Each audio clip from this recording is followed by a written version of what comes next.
અંધકારમાં પ્રકાશ થાય છે ને, ઘોર અંધારામાં. તો તમારા જીવનનું અંધારું જ છે. તે જીવનમાં અંધારા નહીં તો જો પ્રકાશ ના થાય તો હું રહું મારી મેલડી નહીં.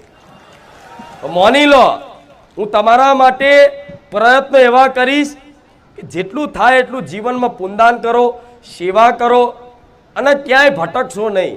કોઈ જોવડાવાથી ફેદાવાથી સારું નહીં થાય. અને હું નહીં કહેતી કે ના જશો, તમે મારા કોઈ બંધીકાર નથી, તમે સ્વતંત્ર છો, તમારી ઈચ્છા થાય ત્યાં જજો, મને કોઈ વાંધો નથી. પણ તમે ફરી ફરીને આવ્યા છો, બધી જગ્યાએ અનુભવ કર્યા છે કે બધું કરીને થાક્યા.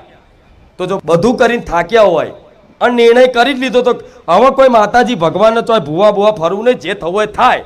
પણ છતાંય તે વિડીયો આવી ગયું, મારું વિડીયો ક્યાંક જોવા મળી ગયું, મારા વખાણ ક્યાંક સાંભળ્યા, લે હાડો છેલ્લી વખત બારેજા ધામ જતા આવીએ, સારું થઈ જાય તો માતાજીની કૃપા. તો બારેજા ધામ છેલ્લું કરીને આયા, પણ એ છેલ્લાને પહેલું બનાવી દેજો. હવે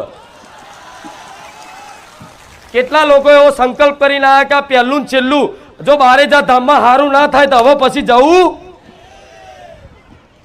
પકડી લીધા. હવે હા, તો હવે